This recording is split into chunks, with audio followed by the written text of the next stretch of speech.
Welcome to my channel friends, thanks for joining. Friends, आज की video में अब 12.2 एक्सरसाइज को हल करना जो सीख पाएंगे। फ्रेंड्स, वीडियो को स्टार्ट करने से पहले रिक्वेस्ट करना चाहूँगी, प्लीज़ चैनल को सब्सक्राइब जरूर कीजिएगा। इसके लिए सब्सक्राइब बटन पर क्लिक कीजिएगा, साथ बेल और ऑल के बटन पर लाजमी क्लिक कीजिएगा, क्योंकि इस पर क्लिक करने से आपको हमारी अन्य आने वाली वीडियो की अपडेट मिल सकेंगी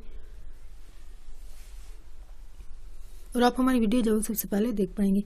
तो यहाँ पे स्टेटमेंट को अगर आपके लिए पढ़ा जाए तो यहाँ पे लिखा गया कि मवाद का औसत और बस्तानिया और आधा मालूम कीजिए। ठीक है, तो यहाँ पे तीन चीज़ों का आपने जब मालूम करना है। एक तो औसत जिसको एवरेज कहा जाता है, बस्तानिया जिसको मीडियन कहा जाता है। ठीक है, इसको आपने तीन चीज़ों को जो है वो आपने मालूम करना है। तो यहाँ पे जो भी डाटा दिया होगा या मवाद दिया होगा, यहाँ पे नंबर मैंने पहले से कुछ चीज़ों को मेंशन किया है। तो यहाँ पे नंबर जो आपका सवाल है वो ये है। ठीक है, जो ऊपर वाला है ना, ये आपको सवाल दिया होगा, बाकी मैंने खुद लिखा है, यानी जो फार्मूलाज हैं दोनों के वो लिखे हैं और थोड़ा सा जो दिया गया डाटा था उसको मेंशन किया पहले से। तो यहाँ पे डाटा जो आपको दिया होगा वो है 10, 8, 6, 0, 8, 3, 2। ये कुछ नंबर्स होंगे, ये आपने गिन लेना है। ये 10 है मेरे पास। बाकी जो सवाल छोड़े जा रहे हैं उनमें भी इस तरह 10 तादाद होगी, 12 तादाद होगी, 15 होगी, जितनी भी तादाद होगी उसी के हिसाब से आपने करना है। और उसी के हिसाब से ये जो टर्म है बस्तानिया की, यहाँ पे पांचवी और छठी है ना, अब पांचवी छठी लेने के पीछे भी एक फार्मूला है कि वो ये होगा कि जितनी भी तादाद होगी उनका सेंटर या उनका हाफ कह लीजिए। 10 का हाफ क्या होता है? 5। ठीक है, तो यहाँ से जो भी नंबर्स होंगे उन्हीं को देखते हुए आपने करना है। तो यहाँ पे पहला, दूसरा, तीसरा, ये 4th है, ये 5th है, 6 है, 7th, 8, 9 और 10 है। तो यहाँ से जो वस्तानिया के नंबर्स बनते हैं वो है 5 और 6, यानी ये 5वीं 5th टर्म बनती है और ये छठी। अगर फर्ज करें यहाँ पे 12 होती तो उनका जो वस्तानिया बनता वो छठा और 7वां नंबर बनता। ठीक है, फर्ज करें अब 15 है, 15 का हाफ जो है 7 और 8 बनती हैं, यानी 15 का हाफ करें तो ये 7 का हम लेते हैं हिसाब। ठीक है, 7 और 8वीं जो है वो टर्म यहाँ पे लिखी जाएगी, यानी 7वीं और 8वीं टर्म, यानी जो भी नंबर्स होंगे उनका जो हाफ बनता है ना वही नंबर आपने मेंशन करने हैं। पहले उनको टर्म को लिखना है। अब यहाँ पे क्योंकि 10 हैं तो यहाँ पे मेंशन क्या होगी? 5वीं और छठी। यही अगर यहाँ पे 15 होते नंबर्स तो यहाँ पे जो सेंटर उसका होता, या 5th या 6th टर्म वहाँ पे कौन सी होती, यानी वहाँ पे नंबर तो डिफरेंट ही होगा ना, जारी बात है। अब यहाँ पे 5th, यहाँ पे कोइंसिडेंट कह लीजिए कि यहाँ पे 5 और 6 यहाँ पे, यानी आपकी टर्म में भी यही वर्ड है और आपका जो दिया गया डाटा वहाँ पे भी 5 और 6 है। तो ये तो बाय चांस ऐसी चीज़ होगी, लेकिन बाकी सवालों में ऐसा नहीं होगा। वहाँ पे जारी बात है, यहाँ पे 6 हो सकता है, 8 हो सकता है, 15, कुछ भी वर्ड, यानी कोई भी और नंबर हो सकता है। ये तो इत्तेफाकन ये सेम टू सेम चीज़ हो गई। ये 5वीं छठी टर्म थी और वहाँ पे नंबर्स भी 5 और 6 हैं, तो ये एक इत्तेफाक क्या चीज़ है। लेकिन बाकी में तकनीक तो जारी बात यही होगी, लेकिन जो वैल्यूज होंगी या रकमें होंगी वो चेंज होंगी। आई होप ये पॉइंट क्लियर हो गया आपको। यानी जो हाफ टर्म होगी ना वो आपने लिखनी है, यानी जो भी नंबर होगा, यहाँ पे 10 था तो 10 का हाफ क्या होता है? 5। तो इसका मतलब 5वीं और छठी को लेके आपने वस्तानिया निकालना है। अगर फर्ज करें यहाँ पे 15 होता तो 15 का हाफ जो है वो 7 पे होता है, 7 और 8वीं रकम जो है वो आप यहाँ पे लिखते हैं, यानी यहाँ पे 7 टर्म और यहाँ पे 8, यानी इस तरह चेंज होती रहेंगी। तो ये हो गया आपके वस्तानिया का मेथड। तो इस तरफ औसत की तरफ आते हैं। औसत में आपने क्या करना होता है? पहले तो जो भी नंबर्स होंगे ना उनको आपने तरतीब देनी। ठीक है, तरतीब आपने पहले भी एक तरह पीछे एक्सरसाइज में सीखी है कि आपने सबसे बड़ा और सबसे छोटा नंबर चेक करना है। तो यहाँ से सबसे छोटा नंबर 0 है। ठीक है, और सबसे बड़ा नंबर यहाँ पे 10 है। ठीक है, तो इसका मतलब आपने तरतीब कहाँ से स्टार्ट करनी है? 0 से। 0 के बाद यहाँ पे क्या आ रहा है? 2 आ रहा है, 2 के बाद 3 है, वो मेंशन किया गया। 0 के बाद 2 आया, फिर 3 आया, फिर 3 के बाद हम चेक करेंगे कौन सा नंबर आता है। 4 है, 4 लिख दिया। 4 के बाद जो भी आएगा 5 है, 6 है। तो यहाँ पे एक चीज़ आप गौर करें, यहाँ पे एक चीज़ रिपीट है, 8, 8, 8। हालांकि एक ही नंबर है, लेकिन सारी बात है गिनती में या फार्मूले में इसको गिना जाएगा, यानी नंबर्स को ऐड कर दिया जाएगा। तो ये 8, 8 ये एक तरह से तीन एक ही नंबर 3 दफ़ा आया हुआ, लेकिन इसको आप गिनते हुए जारी बात है तादाद को कितना बनाता है 10। 1 2 3 4 5 6 7 8 9 10, यानी तमाम कीमतों का मजमूआ, यानी जितने भी टर्म्स होगी, वैल्यूज़ होंगी, रकमें होंगी, उनकी तादाद को लिखना है, मजमूए को लिखना है। सॉरी, मजमूए से मुराद जमा करना है। जितनी भी रकमें होंगी उन सबको आपने क्या कर देना, जमा कर देना है। और बटे में आप लिखेंगे कीमतों की तादाद, जितनी भी तादाद होगी जो भी बताइए आपको, ये कितने बनते हैं, 10 बनते हैं। ये औसत में आप करेंगे तो यहाँ पे औसत लिखा, नंबर जो भी होंगे उठा के आपने लिख देने 2, जो रिपीट भी होंगे उनको भी आप लिखना है 4 5 6 8 8 और 10, ठीक है। बटे में क्या आएगा, ओहो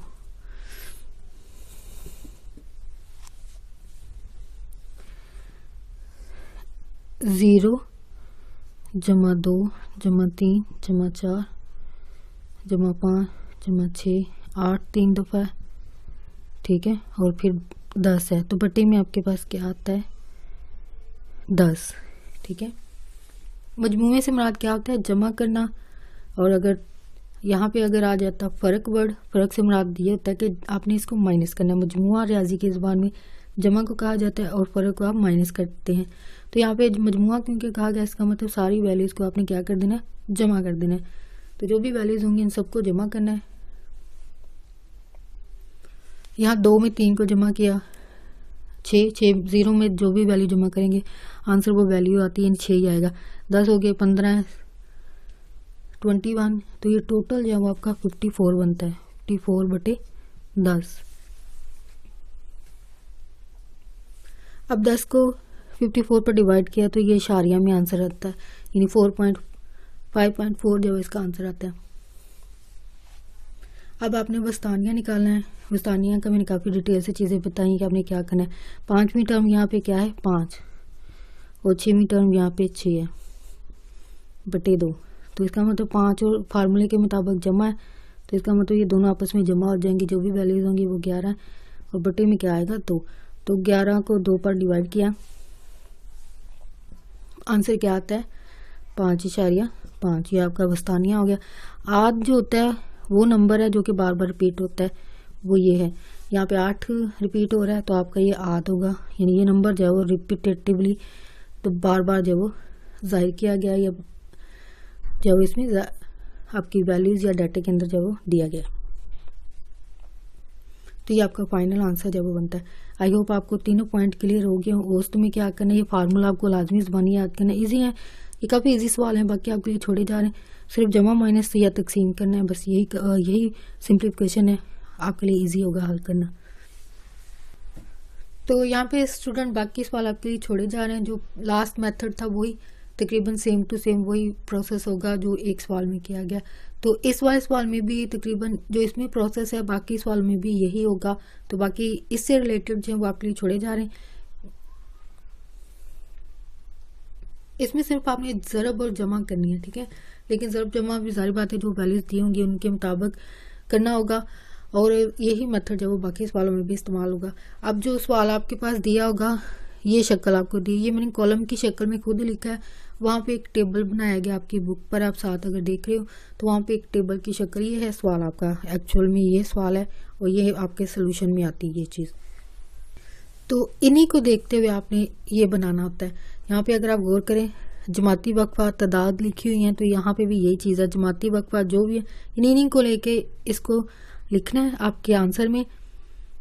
इसी कॉलम को दोबारा से एक तरह से कह लीजिए, लिखा है मैंने जमाती वक्फा और तादाद, ठीक है, ये सारा ये हिस्सा जो दोबारा यहाँ पे लिखा है, तो ये मैंने सिर्फ ये इसलिए मेंशन किया है कि आपको पता चल जाए ये आपका सवाल है, ठीक है।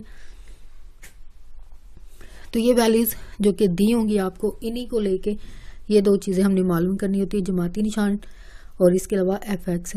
इनके नाम रखे गए हैं, इसका f नाम है और जमाती वक्फे का सिर्फ यही है, इसको f से ज़ाहिर किया गया, इसको x से ज़ाहिर किया गया और इसको fx से। अब इन दोनों का आपको पता चल गया होगा, f है और x है और fx है, इसका मतलब ये दोनों एक साथ लिखे गए हैं, तो इसका मतलब आपस में ज़रब खाएंगे वैल्यूज़, यानी x की वैल्यूज़ और f की वैल्यूज़ क्या करेंगी, आपस में ज़रब खाएंगी। लेकिन यहाँ पे पहले x की हमें मालूम करनी होगी, फिर ही हम जो है वो एफ वाले के साथ इसको ज़रब देंगे। तो इसको मालूम करने के लिए क्या करना है, यही जो वैल्यूज़ हैं इन्हीं को लेके करना है।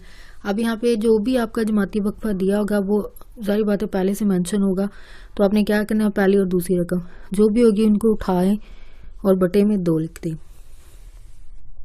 ठीक है, जो भी जमाती वक्फा होगा वो लें। 1 और 5 है तो 1 5 लेके हमने किया, तो ये जमा फार्मूले के मुताबिक क्या होगा, दोनों को जमा कर दें। जो भी रकमें होंगी यहाँ पे पहली और दूसरी, पहली यानी छोटा सबसे छोटी कदर और सबसे बड़ी रकम या कदर, इनको जमा करके 2 पे तकसीम कर दें। 5 और 1 6 बटे में 2, और ये आंसर क्या आएगा, 6 को 2 पर डिवाइड किया तो ये 3 आंसर आता है। ऑलमोस्ट सब में ये सारा कॉलम यही अमल होगा, यानी इन दोनों को 2 पे जमा कर देना, सॉरी तकसीम कर देना। 10 जमा बटे 2 ये 16 हो जाते हैं, 16 बटे 2, तो इसका आंसर अभी क्या आएगा, 8। ठीक है, इसी तरह आगे चलें तो यहाँ पे 11 बटे 15 बटे 2 है, 15 जमा 1 है बटे 2 है, यानी पहली रकम क्या है 11 और ये 15, दोनों को क्या कर देना है जमा। यानी ऑलमोस्ट सब में यही एक ही प्रोसेस है।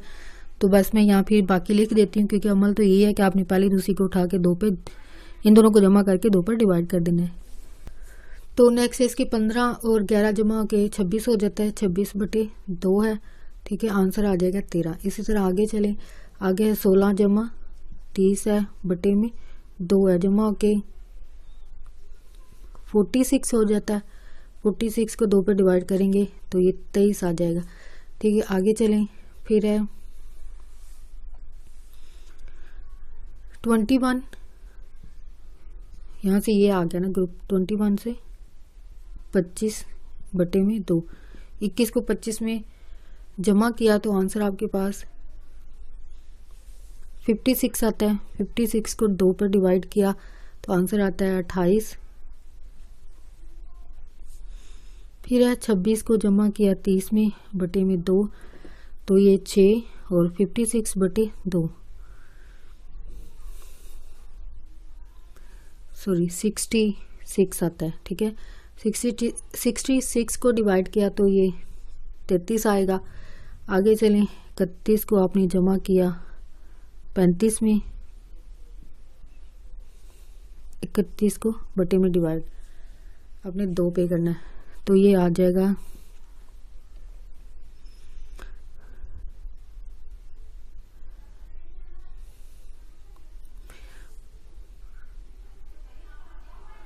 यहाँ पे एक टर्म जो है वो कम हो रही है, 46 जो है वो आपका 21-25 पर आता है। 13 के बाद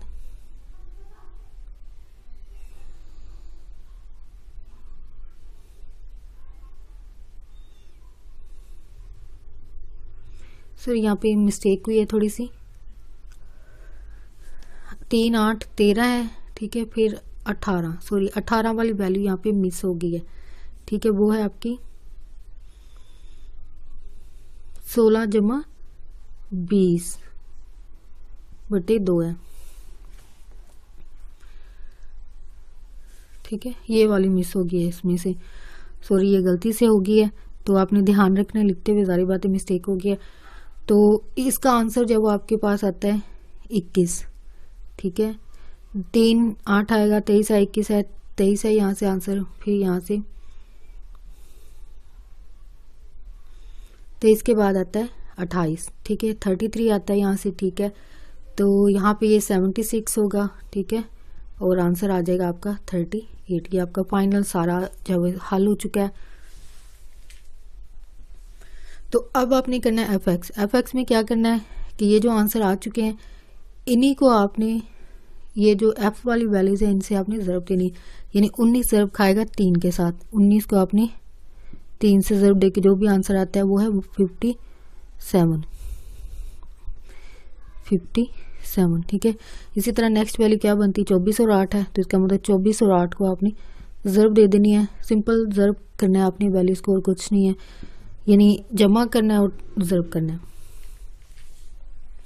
नेक्स्ट चलें 18 और 13। ठीक है, 18 ज़रब 13 है, तो इन दोनों का आंसर जब आपके पास 234 आता है। आगे चलें, आगे आता है आपके पास 21 और 23। सॉरी 21 और 18 जो हमें यहाँ पे वैल्यू यहाँ पे मिस हो गई थी, ठीक है। 21 और 18 को आपने क्या करना है, ये वाला 21 ये, ठीक है। 21 को ज़रब देनी है आपने 18 से, 21 को ज़रब दी 18 से, तो आपके पास 378 आता है। इसी तरह आगे चलें, फिर है 23 को देनी 23 से, ये 23 जाए, ये 23 इस 23 से ज़रब खाएगा, ठीक है। ये नंबर क्योंकि आगे पीछे हो गए हैं, सारी बात है यहाँ पे, क्योंकि यहाँ पे जिस तरह नोटबुक पर आप लिख सकते हैं, नीट यहाँ पे लिखना थोड़ा सा मुश्किल हो जाता है, तो यहाँ पे सिर्फ ये आगे पीछे होने की वजह से वो वैल्यू भी पीछे रह गई थी, तो उसके लिए सॉरी। लेकिन आई होप जो पॉइंट है वो तो आपको क्लियर हो गया होगा। तो यहाँ पे वो लिखेंगे, जब आप दोबारा प्रैक्टिस करेंगे तो आपके जो भी जारी बात है मिस्टेक, यहाँ पे मेरी मिस्टेक से भी आपने सीखा ही होगा कि अगर वैल्यूज़ मिस हो जाए तो जारी बात है आंसर गलत भी हो सकता है, तो आपने लाजमी इसको प्रैक्टिस करनी है। और नोटबुक पे जारी बात है ज़्यादा अच्छे तरीके से टेबल बनेगा, नीट लिखा जाता है, तो वहाँ पे गलती होने के चांसेस कम रहते हैं। अब 23 को आपने 23 से ज़रब दे देनी है, ठीक है। 23 को 23 से ज़रब देंगे तो 529 आता है, ठीक है। नेक्स्ट जो वैल्यू है आपकी 20 है, 20 को ज़रब देनी है आपने 28 से, 20 को ज़रब दी 28 से, ठीक है। तो आंसर आता है 1560। तो नेक्स्ट ज़रब देंगे आप 20 को 33 से, सॉरी 20 तो हो गया ना, नेक्स्ट है 16, ये 16 को आपने ज़रब देनी है 33 से, 16 को ज़रब दी 33 से, आंसर आता है आपके पास। ये सारी बात आप खुद भी ज़रब करके देख लेना। तो ये 528 आता है, 528। नेक्स्ट वैल्यू है आपकी 15, यहाँ से 15 और ये 36 है, 15 को 36 से पहले 15 लिखना है आपने, ठीक है, तरतीब से जाना। 15 को ज़रब दिया आपने 38 से, तो आंसर आता है 570, 570 जो इसका आंसर आता है। नेक्स्ट अमल क्या है, ये जो कॉलम है इन सबको आपने, ये जो आंसर आ चुके हैं इनको जमा कर देना है, ठीक है। आप कैलकुलेटर इस्तेमाल कर लेना या रफ अमल में कर लीजिएगा। इन सबको जमा करके आंसर आता है 3048, यानी 30 और 48 यहाँ पे, सॉरी आपको यहाँ पे नज़र नहीं आ रहा, यानी इन सबको जब जमा करेंगे तो आंसर मैं यहाँ पे मेंशन कर देती हूँ, इसका आंसर क्या आएगा 30 और 48, ठीक है। जिसको आप अलामती तौर पर ये सिग्मा fx लिखते हैं, ठीक है। इस तरह ये अलामती तौर पर इसको जाहिर किया जाता है ई की शक्ल में, ठीक है।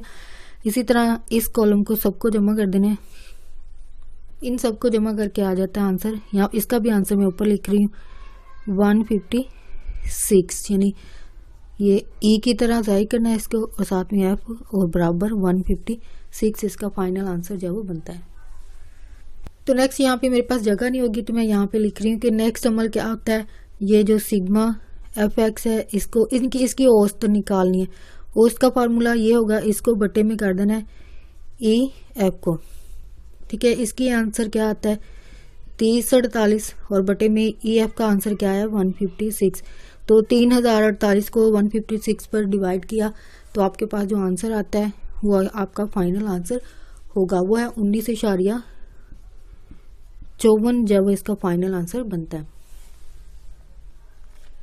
होप स्टूडेंट आज की वीडियो आपके लिए वैल्यूएबल हो। अगर आज की वीडियो के जरिए आपके लिए एक्सरसाइज को समझना हल करना आपके लिए आसान हुआ है तो प्लीज़ मेरी वीडियो को लाइक और शेयर आदमी कीजिएगा।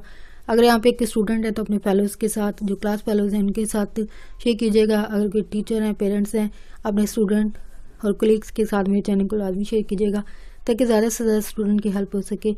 आपका वीडियो देखने के लिए बहुत शुक्रिया।